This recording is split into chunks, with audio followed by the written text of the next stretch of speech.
مرکز یکجہتی اسلام، افلاک سے اونچا شہ لالاک کا ہے نام، ہے ذات نبی مرکز یکجہتی اسلام، افلاک سے اونچا شہ لالاک کا ہے نام۔ اعوذ باللہ من الشیطان الرجیم، بسم اللہ الرحمن الرحیم، الحمد للہ رب العالمین، بارئ الخلائق اجمعین، الصلاۃ والسلام علی اشرف الانبیاء والمرسلین، حبیبنا و حبیب الہ العالمین، الذی سمی فی السماء احمد وفی الارضین بابی القاسم محمد، اللہم صل علی محمد وآل محمد وعلی آلہ الطیبین الطاہرین المعصومین، ولعنۃ اللہ علی اعدائہم اجمعین من یوم عداوتہم الی قیام یوم الدین۔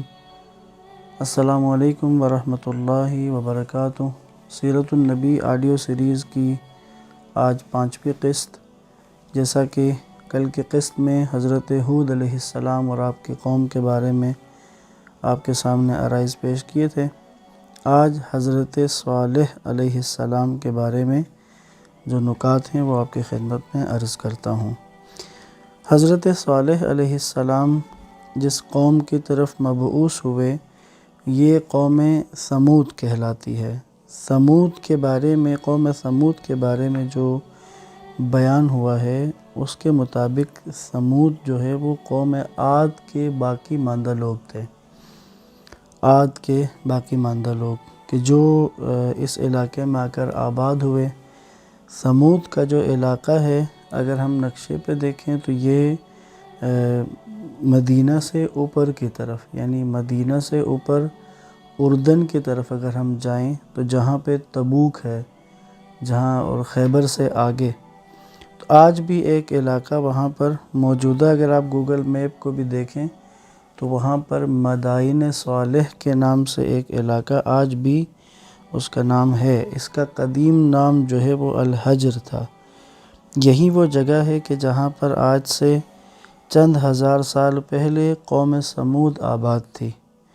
یہ جو جگہ ہے یہ خیبر سے تقریباً 115 میل شمال مغرب میں واقع ہے، اور ایک اور علاقہ ہے جس کا نام، شہر ہے جس کا نام العلا ہے۔ العلا جو ہے وہ مدائن صالح سے تقریباً 30 میل کے فاصلے پر واقع ہے۔ جنہوں نے اس کا سفر کیا ہے انہوں نے بیان کیا، جو انہوں نے ان جگہوں کو دیکھا ہوا ہے، کہتے ہیں کہ جو آپ آگے بڑھتے جائیں تو بلند اور پھٹے ہوئے پہاڑوں کی تعداد زیادہ سے زیادہ ہوتی جاتی ہے۔ بعض پہاڑوں کی شکل مندروں اور قلعوں کی سی ہیں۔ انہیں دیکھ کر اندازہ ہوتا ہے کہ شاید ثمود نے ان پر اپنے محلات، قلعے اور مندر بنائے ہوں، جو جب ان پر عذاب آیا تھا، زلزلے کا جو عذاب تھا، اس کی وجہ سے پھٹ گئے ہوں۔ اور یہ جو علاقہ ہے یہ آج بھی ہم اس کو میپ پہ آپ جا کے دیکھ سکتے ہیں، تو یہ عرب کے اسی خطے کے اندر آ رہا ہے۔ ہم جس کو جزیرہ نما عرب کہہ رہے ہیں اسی خطے کے اندر آ رہا ہے۔ اور چونکہ موضوع ہمارا یہ تھا کہ حضرت رسول خدا صلی اللہ علیہ وآلہ وسلم سے پہلے جو انبیاء اس خطے میں آئے ہیں، ہم ان کا ذکر کرتے ہوئے کل ہم نے حضرت ہود علیہ السلام کا ذکر کیا تھا کہ جن کا علاقہ یمن میں حضرموت اور ربع الخالی کے درمیان کا علاقہ ہے۔ اور یہ جو اب قوم ثمود ہے تو ان کا علاقہ یہ اردن کے قریب جا کر یہ علاقہ بنتا ہے۔ یہ آج بھی سعودی عرب کے، جو موجودہ سعودی عرب کہلاتا ہے، اس کے ہی علاقوں میں شامل ہے۔ حضرت صالح علیہ السلام جب اپنی قوم کی طرف مبعوث ہوئے، آپ نے اپنی قوم کو بت پرستی سے روکا اور ان کو دعوت دی کہ وہ توحید پر ایمان لائیں، خدا کی وحدانیت کا اقرار کریں اور اللہ کے بتائے ہوئے اصولوں کے مطابق اپنی زندگی بسر کریں۔ قرآن مجید نے جو اس کو ذکر کیا ہے، حضرت صالح علیہ السلام کی قوم اور آپ کے درمیان جو مکالمے ہیں، اس میں ایک اہم جو نقطہ میں عرض کرنا چاہتا ہوں کہ ان کی قوم کے بعض لوگوں نے کہا کہ اے صالح، ہمیں تو تم سے بڑی امیدیں تھی کہ تم ہماری اپنی قوم کا کوئی نام روشن کرو گے، آگے بڑھو گے، اور دنیا میں کوئی نام بناؤ گے، جیسے اگر آج کے دور میں بھی اس طرح کے الفاظ استعمال کیے جاتے ہیں، کہتے تم نے یہ کیا شروع کر دیا کہ تم اس کام کے پیچھے لگ گئے، اور اس کے بعد مخالفت کی، انکار کیا۔ بعض لوگوں نے حضرت صالح علیہ السلام سے معجزے کا مطالبہ کیا، اور معجزہ کیسا تھا؟ کہا کہ ہم آپ پر ایمان لائیں گے اس وقت کہ اگر یہ پہاڑ جو ہے پھٹ جائے اور اس میں سے ایک اونٹنی نکل آئے، اور اونٹنی کی شرط یہ کہ وہ 11 مہینے کا حمل ہو اس کا، یعنی جیسے ابھی بچہ جننے والی ہوتی ہے اونٹنی کا، اس حالت میں ہو، اور اس پہاڑ کے اندر سے ہماری آنکھوں کے سامنے نکلے۔ کہتے ہیں کہ وہ ان کی کوئی اجتماعی عید کا دن تھا کہ جس کے لیے یہ لوگ سب اپنی آبادی سے باہر اس بڑے میدان میں پہاڑ کے دامن میں موجود تھے۔ حضرت صالح علیہ السلام بھی وہاں پر تھے، اور آپ نے پروردگار کے حضور دعا کی، خدا سے التجا کی، اور خدا سے طلب کیا کہ خدایا یہ لوگ ہدایت پا جائیں، آپ اس معجزے کو میرے لیے ظاہر کر دیں۔ کہتے ہیں کہ وہ پہاڑ جو ہے وہ پھٹا، اور اس میں سے ایک اونٹنی نکل کے آئی جو واقعی حاملہ تھی کہ جس کا بچہ ہونے والا ہے۔ اور اس کے بعد حضرت صالح علیہ السلام کے اس معجزے کو دیکھ کر، اس واضح نشانی کو دیکھ کر، ایک تعداد تھی کہ جو حضرت صالح علیہ السلام پر ایمان لائے، لیکن باقی جو ہٹ درم تھے کہ جن کے دلوں پر مہر لگ چکی تھی، جن کے دل سیاہ ہو چکے تھے شرک کی وجہ سے، آلودگیوں کی وجہ سے، انہوں نے پھر بھی ماننے سے انکار کیا۔ اب حضرت صالح علیہ السلام نے وہاں پر پانی کا، کہتے ہیں ایک چشمہ تھا کہ جس سے وہ آبادی والے پانی کا استعمال کرتے تھے۔ اب اس اونٹنی کے آنے کے بعد حضرت صالح علیہ السلام نے سب پورے گاؤں کو، علاقے والوں کو یہ تاکید کی کہ اب پانی کے اوپر 2 دن ہوں گے، یعنی ایک دن اونٹنی اور اس کے بچے کے لیے ہوگا پانی، اور دوسرے دن جو ہے وہ پانی آبادی والوں کے لیے ہوگا۔ یوں اب ایک دن اونٹنی اور اس کا بچہ پانی پیتے تھے، اور اگلا دن جو ہے وہ آبادی والے اپنے لیے پانی استعمال کرتے تھے، اور اگلے دن کے لیے ذخیرہ کرتے تھے۔ تو اس قوم کے چند جو شرپسند لوگ، انہوں نے آپس میں اس طرح کی بات کی کہ یہ پانی جو ہے یہ اونٹنی پی جاتی ہے، اگر یہ پانی اب یہاں میں ملے تو ہم مزید جو ہے وہ سرمایہ کما سکتے ہیں، دولت کما سکتے ہیں۔ اور انہوں نے آپس میں طے کیا کہ ہم اونٹنی کو قتل کر دیں گے۔ اس کے بعد کہتے ہیں کہ یہ سورہ شمس میں بھی ذکر ہے کہ ان میں سے جو شقی ترین تھا وہ اٹھا اور اس نے اونٹنی کے جو ہے وہ کونچیں اس کی کاٹ دی، پاؤں اس کے کاٹ دیے۔ میں نے پڑھا تھا کہ یہ اس کا جو بچہ تھا اونٹنی کا، وہ چلاتا ہوا وہ اونچائی کی طرف، پہاڑ کی اونچائی کی طرف گیا، اور پھر وہاں سے گر کر وہ بھی مر گیا۔ جب یہ اس طرح انہوں نے اس خدا کی اس نشانی کا اس بے دردی کے ساتھ قتل کر دیا، تو حضرت صالح علیہ السلام نے ان سے کہا کہ اب تم پر عذاب خدا آنے والا ہے، تم 3 دن عذاب خدا کا ذائقہ چکھو گے، اور اس کے بعد تم تباہ ہو جاؤ گے۔ اور حضرت صالح علیہ السلام کو خدا کی طرف سے جو حکم ہوا، تو اس حکم کے مطابق حضرت صالح علیہ السلام اپنے ساتھ جو صاحبان ایمان لوگ تھے ان کو لے کر وہاں سے نکل گئے، اور کہتے ہیں کہ ان پر 3 دن نہ ٹلنے والا عذاب جو ہے اس کے آنے کی وعید حضرت صالح نے سنا دی تھی۔ لکھا جاتا ہے کہ پہلے روز ان سب کے چہرے خوف سے زرد پڑ گئے، دوسرے دن سرخ ہو گئے، اور تیسرے روز ان پر سیاہی چھا گئی جو خوف و دہشت کی انتہا تھی، یعنی موت کی علامت تھی۔ پس اس کے بعد یہ قوم وہاں پر تباہ و برباد ہو گئی۔ حضرت صالح علیہ السلام کے بارے میں جو چند اقوال ہیں کہ حضرت صالح علیہ السلام اور ان کے ساتھی جو ہیں وہ فلسطین چلے گئے تھے، جہاں پر رملہ میں اور ان کے مضافات میں وہاں پر اپنا نیا وطن آباد کر لیا تھا۔ بعض روایات میں کچھ اور جگہوں کا بھی ذکر ہے کہ جیسے کچھ روایت کے مطابق حضرموت کا علاقہ جو اس وقت یمن میں ہے وہاں حضرت صالح گئے ہیں، یا مکہ کا بھی ذکر آتا ہے، لیکن چونکہ یہ ہمیں اس میں کوئی خاص زیادہ اس کے اوپر بات نہیں کرنا چاہ رہا۔ دوسرا جو کہ قرآن مجید میں حضرت صالح علیہ السلام اور ان کے قوم کا ذکر آیا ہے۔ حضرت صالح علیہ السلام کا نام جو ہے وہ قرآن مجید میں 9 دفعہ آیا ہے۔ سورہ اعراف کی آیت نمبر 73، 75، 77 میں آیا ہے۔ سورہ ہود کی آیت نمبر 61، 62، 66 اور 89 میں آیا ہے۔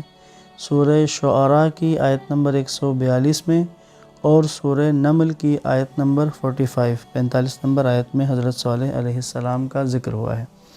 چند آیات میں آپ کی خدمت میں اس کی تلاوت کرنا چاہتا ہوں تاکہ ہمیں حضرت صالح علیہ السلام کے اور ان کی قوم کے بارے میں جو قرآن نے بیان کیا ہے وہ ہمارے سامنے واضح ہو جائے۔ یہ سورہ اعراف کی آیات ہیں جن کا میں ترجمہ آپ کی خدمت میں عرض کر رہا ہوں۔ بنام خدائے رحمان رحیم، ہم نے قوم سمود کی طرف ان کے بھائی صالح کو بھیجا۔ انہوں نے کہا، اے میری قوم، اللہ کی عبادت کرو، اس کے سوا تمہارا کوئی معبود نہیں۔ تمہارے پاس تمہارے پروردگار کی طرف سے واضح دلیل آ چکی ہے۔ یہ اللہ کی اونٹنی تمہارے لیے عظیم الشان نشانی ہے، اسے کھلا چھوڑ دو۔ اللہ کی زمین میں جہاں چاہے چر لے، اسے کوئی تکلیف نہ پہنچانا، ورنہ تمہیں دردناک عذاب گھیر لے گا۔ یہ بات ذہن نشین رکھو کہ اللہ تعالیٰ نے تمہیں قوم عاد کی ہلاکت کے بعد جانشین بنایا ہے اور تمہیں اس علاقے میں آباد کیا ہے۔ تم میدانی علاقے میں بڑے بڑے محل بناتے ہو اور پہاڑوں کو تراش تراش کر گھر بنا لیتے ہو۔ تو اللہ تعالیٰ کی ان نعمتوں کو یاد رکھو اور زمین میں فساد کرتے نہ پھرو۔ ان کی قوم کے متکبر سرداروں نے ایمان لانے والے کمزور لوگوں سے کہا، کیا تمہیں یقین ہے کہ صالح اپنے رب کا پیغمبر ہے؟ انہوں نے کہا، یعنی ان کی قوم کے وہ لوگ جو ایمان لا چکے تھے، انہوں نے کہا، ہم تو ان کے لائے ہوئے پیغام پر بھی بھرپور یقین رکھتے ہیں۔